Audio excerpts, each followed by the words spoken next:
இந்த வீடியோவில் எதை பற்றி பார்க்க போகிறோன்னா யூடியூப் மானிட்டைசேஷன் செக்லிஸ்ட் அப்படின்னா என்னங்கிறத தான் பார்க்க போகிறோம். உங்களுடைய சேனல் மானிட்டைசேஷன் எலிஜிபிலிட்டி ஆனதுக்கு அப்புறமா மானிட்டைசேஷன் நீங்கள் அப்ளை பண்ணையில் உங்களுடைய சேனலில் என்னென்ன விஷயங்கள் செக் பண்ணுவாங்கன்னா கிட்டத்தட்ட ஒரு 6 விஷயங்கள் செக் பண்ணுவாங்க. அது சரியாக இருந்தால் உங்களுக்கு மானிட்டைசேஷன் அப்ரூவ்டு கொடுத்துருவாங்க. அதில் ஏதாவது சின்ன மிஸ்டேக் இருந்தால் கூட உங்களுக்கு மானிட்டைசேஷன் அப்படிங்கிறது கொடுக்க மாட்டாங்க. ஓகே, இந்த 6 விஷயம் என்னென்ன செக் பண்ணுவாங்கன்னா, ஃபஸ்ட்டு மெயின் தீம். உங்கள் சேனல் என்ன மாதிரி கேட்டகரி, என்ன மாதிரி கண்டென்ட் போடுறீங்க, என்ன மாதிரியான சேனல் அப்படிங்கிறத மெயின் தீமை செக் பண்ணுவாங்க.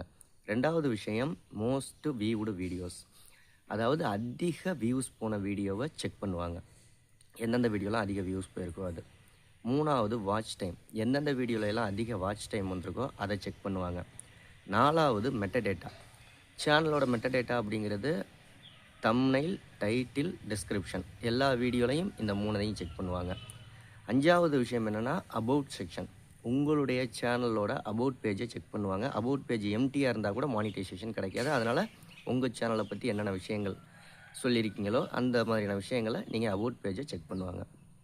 6வது விஷயம் என்னென்னா நியூவஸ்ட் வீடியோஸ், ரீசெண்டாக நீங்கள் போட்டிருக்க 5 to 10, 15 வீடியோவை செக் பண்ணுவாங்க. நியூவாக நீங்கள் என்னென்ன வீடியோலாம் போட்டிருக்கீங்களோ இதுதான் மானிட்டைசேஷன் செக்லிஸ்ட்டுங்கிறது.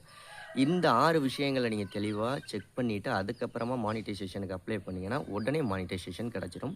யூடியூப்பை பற்றி நிறைய விஷயங்கள் தெரிஞ்சுக்கணும். நம்ம சேனலை சப்ஸ்கிரைப் பண்ணுங்கள். யூடியூப் ரிலேட்டடாக எதுவும் டவுட் இருக்குன்னா கமெண்ட் பண்ணுங்கள். அடுத்த வீடியோவில் சந்திக்கலாமா?